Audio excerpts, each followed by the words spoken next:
അശ്വമലയാളത്തിൻ്റെ എല്ലാ പ്രേക്ഷകർക്കും ഗുരുജനങ്ങൾക്കും ഈ വീഡിയോ കാണുന്ന പുതിയ എല്ലാ വ്യക്തികൾക്കും എൻ്റെ വിനീതമായിട്ട് നമസ്കാരം. ഞാൻ മധുസൂദന പണിക്കർ, അകത്തേത്തറ കളരിക്കൽ, പാലക്കാട്. 2024 വർഷം എല്ലാ മകരം രാശിക്കാർക്കും എല്ലാ ഐശ്വര്യങ്ങളും അഭിവൃദ്ധികളും ദൈവാനുഗ്രഹങ്ങളും ഉണ്ടാവാനായിട്ട് കൊണ്ട് ആശംസിച്ചുകൊണ്ട് ഈ വർഷം നമുക്ക് കാത്തിരിക്കുന്ന ഗുണദോഷങ്ങൾ എന്തൊക്കെയെന്ന് പരിശോധിക്കുകയാണ്. വർഷഫലം എന്നുള്ള നിലയ്ക്കാണ് ഈ വീഡിയോ തയ്യാറാക്കിയിട്ടുള്ളത്. ഈ ചാനൽ ആദ്യമായിട്ടാണ് കാണുന്നത് എങ്കിൽ തീർച്ചയായിട്ടും സബ്സ്ക്രൈബ് ചെയ്യാൻ മറക്കരുത്. തൊട്ടടുത്തുള്ള ബെല്ലൈക്കൻ കൂടി എനേബിൾ ചെയ്ത് വെക്കുക. ചാനലുമായിട്ട് ബന്ധപ്പെട്ട എല്ലാ വിശദാംശങ്ങളും വീഡിയോയുടെ താഴെയുള്ള ഡിസ്ക്രിപ്ഷനിൽ കൊടുത്തിട്ടുണ്ട്. ഇതിനു മുമ്പ് നമ്മൾ അപ്ലോഡ് ചെയ്ത എല്ലാ വീഡിയോയുടെ വിശദാംശങ്ങൾ ചാനൽ മെയിൻ പേജിൽ കയറി പ്ലേസ് സെർച്ച് ചെയ്യുന്ന പക്ഷം നമുക്ക് എല്ലാ വീഡിയോയും കാണാവുന്നതാണ്. ജ്യോതിഷപരമായിട്ടുള്ള ചെറിയ സംശയങ്ങളൊക്കെ അതായത് വീഡിയോയുടെ താഴെ കമൻറ്റ് ചെയ്യുന്ന പക്ഷം നമ്മൾ മറുപടി കൊടുത്തു വരുന്നുണ്ട്. വിശദമായിട്ടുള്ള കാര്യങ്ങൾക്ക് നേരിൽ വരാൻ ആഗ്രഹിക്കുന്നവർക്ക് മുൻകൂട്ടി ബുക്ക് ചെയ്ത ശേഷം നേരിൽ വരാം. ദൂരെയുള്ളവർക്ക് ഓൺലൈൻ വഴി കൺസൾട്ടേഷൻ മുതലായിട്ട് കാര്യങ്ങൾ പ്രയോജനപ്പെടുത്താവുന്നതാണ്. എല്ലാവർക്കും ഒരിക്കൽ കൂടി വീഡിയോയിലേക്ക് സ്വാഗതം ചെയ്തുകൊണ്ട് നമുക്ക് വിശദാംശങ്ങളിലേക്ക് നമുക്കൊന്ന് കിടക്കാം.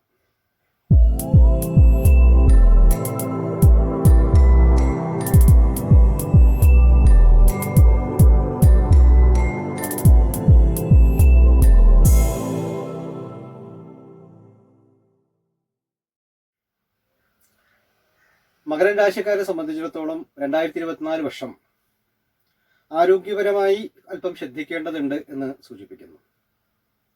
എങ്കിലും കഴിഞ്ഞ കാലഘട്ടത്തിലുള്ള ആരോഗ്യപരമായിട്ട് പ്രശ്നങ്ങൾ കുറഞ്ഞു കിട്ടും എന്ന് പറയുന്നുണ്ട്. എങ്കിലും ചികിത്സകളൊക്കെ നമുക്ക് തുടരാനുള്ള ആവശ്യങ്ങളും എന്നാൽ ചികിത്സകളൊക്കെ അത് ഫലപ്രദമായിട്ട് വരാനുള്ള സാഹചര്യങ്ങളും ദേഹാരിഷ്ടതകൾ നീങ്ങി ആരോഗ്യസ്ഥിതി വീണ്ടെടുക്കാനുള്ളതായിട്ട് യോഗങ്ങളും സൂചിപ്പിക്കുന്നു.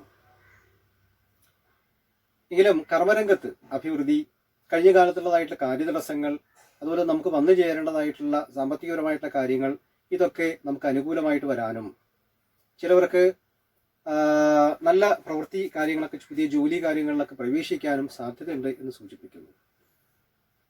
ഗുരുജനങ്ങൾക്ക് ഈ വർഷം അല്പം അരിഷ്ടത കടന്നുപോകും. പ്രത്യേകിച്ച് പിതൃസ്ഥാനത്തുള്ളതായിട്ടുള്ള വ്യക്തികൾക്ക് ദോഷകാര്യങ്ങളൊക്കെ സംഭവിക്കുമെന്ന് പറയുന്നത് കൊണ്ട് അവരുടെയൊക്കെ ജാതകങ്ങളൊക്കെ പരിശോധിച്ച് വേണ്ടതായിട്ടുള്ള വഴിപാടും പ്രാർത്ഥനകളും ഒക്കെ ചെയ്യണം എന്ന് സൂചിപ്പിക്കുന്നുണ്ട്. അതുപോലെ തന്നെ സർവ്വകാര്യങ്ങൾക്ക് വിജയങ്ങൾ ക്രമേണ നമുക്ക് ഉണ്ടാവും എന്നുള്ള സൂചന നമുക്ക് തരുന്നു. ഉദ്യോഗതലത്തിൽ പല നല്ല മാറ്റങ്ങളും സംഭവിക്കാൻ സാധ്യത ഈ വർഷമുണ്ട് എന്ന് കാണുന്നുണ്ട്. എല്ലാത്തിനും നമുക്കൊരു ദൈവാനുഗ്രഹമുള്ള വർഷമായിട്ടും പരിശ്രമങ്ങൾക്ക് വിജയം, കടബാധ്യതകൾ ഒഴിയുകയും പൂർവ്വസ്വത്ത് ലഭിക്കാനുള്ള സാധ്യതകൾ ഒക്കെ തീരുമാനമാകുകയും അതുപോലെ തന്നെ ഈ പ്രശ്നങ്ങളൊക്കെ ഉണ്ടെങ്കിൽ അതൊക്കെ പരിഹരിക്കപ്പെടുകയും എല്ലാത്തിനും ഒരു സെറ്റിൽമെന്റ് ഈ വർഷം ഉണ്ടാവും എന്നുള്ള സൂചന തരുന്നു. അതുപോലെ തന്നെ ഈ സ്ഥാനമാനങ്ങളെ കുറിച്ച് ചൊല്ലി ചില അഭിപ്രായ ഭിന്നതകളോ ഒക്കെ ഉണ്ടാവാനുള്ള സാധ്യത പറയുന്നുണ്ട്. ചില നമുക്ക് അർഹിക്കുന്ന സ്ഥാനമാനങ്ങൾ മറ്റുള്ളവർക്ക് അത് പോകുന്ന രീതിയിൽ ഇപ്പം നമുക്കൊരു ക്ലേശം വരുന്ന അവസ്ഥകളൊക്കെ ഉണ്ടാവാം. എങ്കിലും ക്രമേണ അത് മാറ്റം വരും എന്നുള്ള സൂചന തരുന്നുണ്ട്. അതുപോലെ തന്നെ പലതരത്തിലുള്ള അംഗീകാരങ്ങൾ, ദൈവാനുഗ്രഹങ്ങൾ, പ്രവൃത്തി മണ്ഡലത്തിൽ വിജയങ്ങൾ, അതുപോലെ നമുക്കൊരു മതിപ്പുകളൊക്കെ ഉണ്ടാക്കുന്ന ഒരു കാലഘട്ടം. അപ്പോൾ അങ്ങനെയുള്ള കാര്യങ്ങളൊക്കെ നമുക്ക് അനുകൂലമായിട്ട് വരും. അതുപോലെ തന്നെ ഈ ആരോഗ്യപരമായിട്ട് കാര്യങ്ങൾ, ചില സന്ധിവേദനകൾ, വാതജന്യമായിട്ടുള്ള അസുഖങ്ങൾ, ഇതൊക്കെ അല്പം ശ്രദ്ധിക്കേണ്ടതുണ്ട്. തലവേദന, ചിലവർക്ക് എന്തെങ്കിലും പെട്ടെന്നുള്ള ക്ഷീണം, തളർച്ച, വയ്യായ്മ മുതലായിട്ട് കാര്യങ്ങളൊക്കെ ഉണ്ടാവാനുള്ള സാധ്യതകൾ കൂടുതലാണ്. അത് ശ്രദ്ധിക്കണം എന്ന് പറയുന്നുണ്ട്. അതുപോലെ ഒരുപാട് ഉത്തരവാദിത്തങ്ങൾ ഏറ്റെടുത്ത് നമുക്ക് ചെയ്യാൻ പറ്റാതെ നമ്മൾ നിർത്തിവെക്കേണ്ടതായുള്ള സാഹചര്യം ഉള്ളത് കൊണ്ട് അമിത ഭാരങ്ങൾ ഒരു ഭാഗത്തും വഹിക്കാതിരിക്കുക എന്നുള്ള സൂചന നമുക്ക് തരുന്നു. അതുപോലെ തന്നെ ക്രമേണ നമുക്ക് നേടിയെടുക്കാനുള്ള പല കാര്യങ്ങളും പരിശ്രമത്തിലൂടെ നേടിയെടുക്കാൻ സാധിക്കുകയും കർമ്മരംഗത്ത് അഭിവൃദ്ധിയും അതുപോലെ തന്നെ വിദ്യാഭ്യാസപരമായി ഉന്നതിയിൽ എത്തിച്ചേരാനുള്ളതായിട്ട് യോഗങ്ങളും, വിദേശത്ത് കുറച്ചു കാലങ്ങളായിട്ട് പോകാനായിട്ട് ശ്രമം നടത്തി പരാജയപ്പെട്ടവർക്ക് ഈ വർഷം വിദേശത്ത് പോകാനുള്ളതായിട്ട് യോഗങ്ങളും, ഉന്നത വിദ്യാഭ്യാസത്തിന് വിദേശത്ത് പോകാൻ ആഗ്രഹിക്കുന്നവർക്ക് തീർച്ചയായിട്ടും അവിടെ നമുക്ക് ഉപരിപഠനങ്ങളൊക്കെ ശോഭിക്കാനുള്ള സാധ്യതകളും യോഗങ്ങളും വന്നു ചേരും എന്ന് സൂചിപ്പിക്കുന്നു.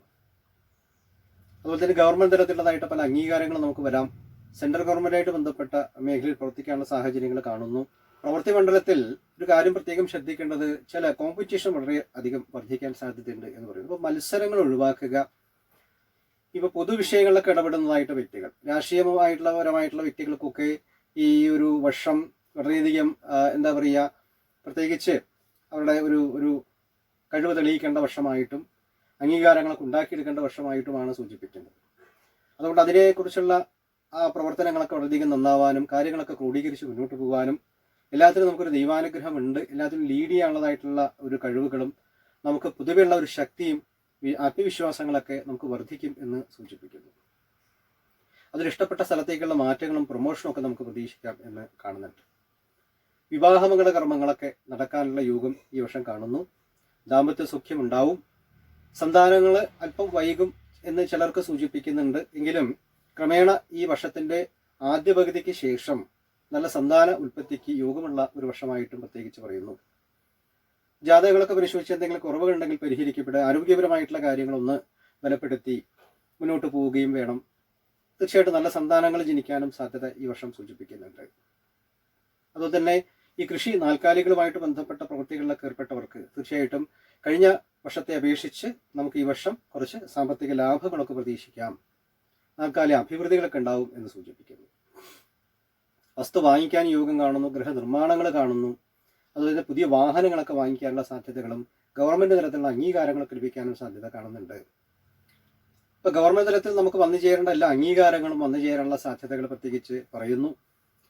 അതുപോലെ തന്നെ വീട്ടിൽ ശുഭകാര്യങ്ങളൊക്കെ പങ്കെടുക്കാനും അതുപോലെ ആഘോഷ അവസരങ്ങളിലൊക്കെ പങ്കെടുക്കാനൊക്കെ സാധ്യത. ടൂർ പ്രോഗ്രാമുകൾ, ദൂരയാത്രകൾ, ആത്മീയപരമായിട്ടുള്ള യാത്രകൾ, തീർത്ഥാടനങ്ങൾ, ഇതൊക്കെ നമുക്ക് ഈ വർഷം ഉണ്ടാവാനുള്ള സാധ്യതകൾ പ്രത്യേകിച്ച് പറയുന്നു. ഒരു പ്രധാന കാര്യം എന്നുള്ളത് പ്രത്യേകിച്ച് ഈ ഗൃഹനിർമ്മാണം മുതലായിട്ട കാര്യങ്ങൾ ഈ വർഷം കൂടുതൽ മനസ്സ് വയ്ക്കുന്ന വർഷം തീർച്ചയായിട്ടും നടക്കാനുള്ള സാധ്യത പ്രത്യേകിച്ച് പറയുന്നു. എല്ലാത്തിനും നമുക്കൊരു ദൈവാനുഗ്രഹമുള്ള ഒരു വർഷമാണ്. അപ്പോൾ പൊതുവേ നമുക്ക് ഒരു നല്ല റിസൾട്ടാണ് നമുക്ക് ഈ വർഷം മകരരാശിക്കാർക്ക് ലഭിക്കാനായിട്ട് പോകുന്നത്. എന്തായാലും ഏഴരശനിയുടെ ഒരു അവസാന കാലഘട്ടം, അതുപോലെ വ്യാഴം 4 സഞ്ചരിക്കുന്ന ഒരു കാലഘട്ടം, ഇതൊക്കെ കുറച്ചുകൂടി നമുക്ക് ഈശ്വര്യമായിട്ടുള്ള കാര്യങ്ങളൊക്കെ ചെയ്ത് ദോഷ നിവൃത്തി വരുത്തേണ്ടതുണ്ട്. അതുകൊണ്ട് എല്ലാവരും ജാതകങ്ങളും ഒക്കെ പരിശോധിക്കുക. വേണ്ടതായിട്ടുള്ള നമുക്ക് ഇപ്പോൾ നടന്നു പോകുന്ന ദിശാവഹാരങ്ങളെ കണക്കാക്കി വേണ്ടതായിട്ടുള്ള പ്രതിവിധികളൊക്കെ നമ്മൾ ചെയ്ത് പ്രാർത്ഥിച്ച് മുന്നോട്ട് പോവുകയും പിതൃക്കളെ പ്രീതിപ്പെടുത്തുകയും കുടുംബപരദേവതയെ ആരാധിക്കുകയും ശനിദോഷ പരിഹാരങ്ങളൊക്കെ ചെയ്ത് മുന്നോട്ട് പോവുകയും പറ്റാവുന്ന ദാനധർമ്മങ്ങളും അതുപോലെ തന്നെ അശരണർക്കും അഗതികൾക്കും നമ്മൾ പറ്റാവുന്ന സഹായ സഹകരണങ്ങൾ നമ്മൾ ചെയ്യുകയും ദൂരദേശയാത്രകളോ തീർത്ഥാടനങ്ങളോ ഒക്കെ പ്ലാൻ ചെയ്യുകയും ഒക്കെ ചെയ്ത് മുന്നോട്ട് പോകുന്ന പക്ഷം ഏറെക്കുറെ ദോഷങ്ങളെ കുറച്ച് പുണ്യാംശം വർദ്ധിപ്പിക്കാനും കാലദോഷം മറികടന്ന് നമുക്ക് കാര്യങ്ങൾ വിജയപ്രാപ്തിയിൽ എത്തിക്കാനും സാധിക്കും എന്നാണ് ഈ വർഷം മകരരാശിക്കാർക്ക് കിട്ടുന്ന വിവരങ്ങൾ. അപ്പോൾ എല്ലാ മകരരാശിക്കാർക്കും ഈ അറിവുകൾ തീർച്ചയായിട്ടും ഉപകാരപ്രദമാവുമെന്ന് വിചാരിക്കട്ടെ. ഇഷ്ടപ്പെട്ട ലൈക്ക് ചെയ്യാനും ബന്ധുമിത്രാദികൾക്ക് ഷെയർ ചെയ്യാനും പ്രത്യേകിച്ച് മറക്കരുത്. ഈ വീഡിയോയുമായിട്ട് ബന്ധപ്പെട്ട സംശയങ്ങൾ എന്തെങ്കിലും ഉണ്ടെങ്കിൽ തീർച്ചയായിട്ടും താഴെ ചോദിക്കാം. വിശദമായിട്ട് കാര്യങ്ങൾക്ക് ഓൺലൈൻ വഴി കൺസൾട്ടേഷൻ പ്രയോജനപ്പെടുത്താം. ഇതിനു മുമ്പ് അപ്ലോഡ് എല്ലാ വീഡിയോയും കാണാനായി കൂടി ശ്രമിക്കുക. ചാനൽ കൃത്യമായിട്ട് ഫോളോ ചെയ്യുക.